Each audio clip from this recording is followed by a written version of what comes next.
Practicing the Power of Now, by Eckhart Tolle. Chapter 2. The Origin of Fear. The psychological condition of fear is divorced from any concrete and true immediate danger. It comes in many forms: unease, worry, anxiety, nervousness, tension, dread, phobia, and so on. This kind of psychological fear is always of something that might happen, not of something that is happening now. You are in the here and now, while your mind is in the future. This creates an anxiety gap. And if you are identified with your mind and have lost touch with the power and simplicity of the now, that anxiety gap will be your constant companion. You can always cope with the present moment, but you cannot cope with something that is only a mind projection. You cannot cope with the future.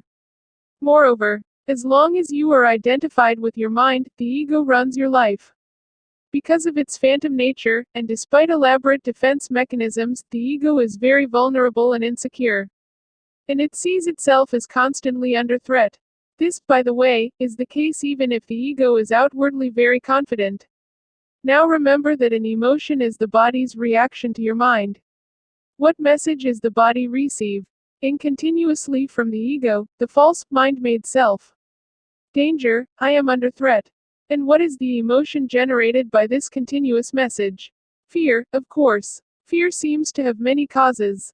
Fear of loss, fear of failure, fear of being hurt, and so on, but ultimately all fear is the ego's fear of death, of annihilation. To the ego, death is always just around the corner.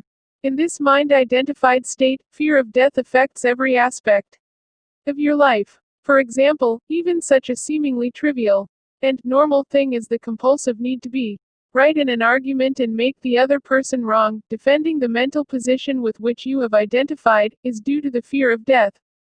If you identify with a mental position, then if you are wrong, your mind-based sense of self is seriously threatened with annihilation. So you as the ego cannot afford to be wrong. To be wrong is to die. Wars have been fought over this, and countless relationships have broken down. Once you have disidentified from your mind, whether you are right or wrong makes no difference to your sense of self at all, so the forcefully compulsive and deeply unconscious need to be right, which is a form of violence, will no longer be there.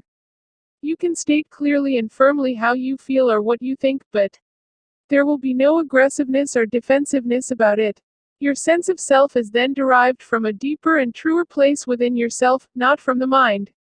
Watch out for any kind of defensiveness within yourself. What are you defending? An illusory identity, an image in your mind, a fictitious entity. By making this pattern conscious, by witnessing it, you disidentify from it. In the light of your consciousness, the unconscious pattern will then quickly dissolve. This is the end of all arguments and power games, which are so corrosive to relationships. Power over others is weakness disguised as strength. True power is within, and it is available to you now. The mind always seeks to deny the now and to escape from it. In other words, the more you are identified with your mind, the more you suffer. Or you may be rooted like this, the more you are able to honor and accept the now, the more you are free of pain, of suffering, and free of the egoic mind. If you no longer want to create pain for yourself and others, if you no longer want to add to the residue of past pain that still lives on in you, then don't create any more time, or at least no more than is necessary to deal with the practical aspects of your life.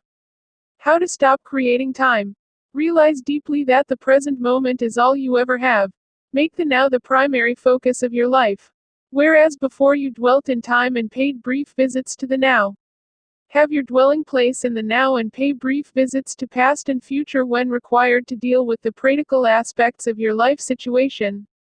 Always say yes to the present moment. End the delusion of time. Here is the key: end the delusion of time. Time and mind are inseparable. Remove time from the mind and it stops, unless you choose to use it. To be identified with your mind is to be trapped in time, the compulsion to live almost exclusively through memory and anticipation. This creates an endless preoccupation with past and future and an unwillingness to honor and acknowledge the present moment and allow it to be. The compulsion arises because the past gives you an identity and the future holds the promise of salvation, of fulfillment in whatever form. Both are illusions. The more you are focused on time, past and future, the more you miss the now, the most precious thing there is. Why is it the most precious thing? Firstly, because it is the only thing. It's all there is. The eternal present is the space within which your whole life unfolds, the one factor that remains constant. Life is now. There was never a time when your life was not now, nor will there ever be. Secondly, the now is the only point that can take you beyond the limited confines of the mind. It is your only point of access into the timeless and formless realm of being.